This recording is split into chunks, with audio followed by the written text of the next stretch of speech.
Refugees are very vulnerable, and with shelling, with worsening security on a daily basis, they feel more and more exposed and more in need of protection than ever. Everyday life is very challenging, so not only do you have the problems that you had before, but you're facing greater insecurity.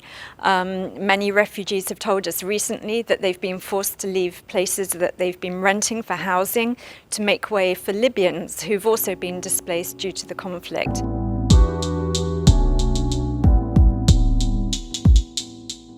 So at the beginning of January, there was mortar shelling close to the GDF. A few weeks later, we were informed by refugees and people on the ground that work had begun to build a wall and also to complete what became a military training ground.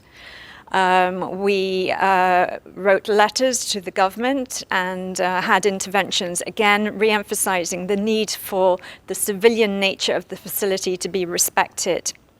It was then followed by 2 days of military exercises.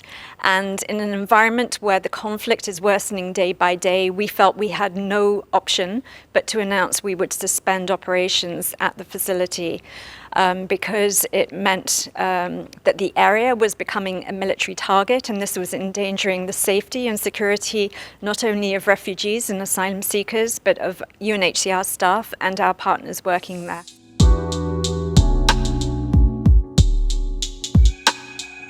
What we are doing is offering refugees our urban package of assistance. This is some cash to help them with rent and food, medical referrals, and interviews with our protection staff to assess their needs and possible solutions. I must emphasize that although a lot of the focus is on people in detention, this makes up 5% of our refugee and asylum seeker caseload. Some 95% of people do live in urban settings in Libya.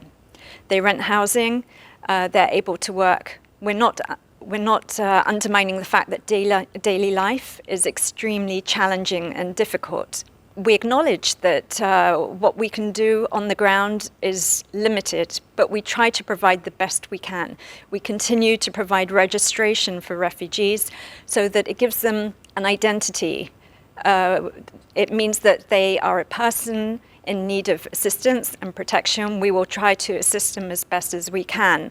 And it will help to protect them also against any possible move to send them back to their country of origin, where they fear that they may be persecuted or face violence. So it is a degree of protection. Although the GDF, we are suspending operations, we continue to process cases for resettlement and evacuation. This continues. This work does not stop, and it will not stop. We operate a number of emergency hotlines. We also have a community day center, and our staff are on board trying to respond as best we can to the many queries we get every single day. It's not easy, and we're looking at now ways that we can improve our access, reaching out to refugees, how we communicate with the refugees. We're looking at having more hotlines, having a multi-agency platform as well in dealing with referrals, and also setting up another kind of website where we can provide information, basic factual information on where to get help in different languages. So I think combined these should all provide more assistance and be another service that we can provide for refugees.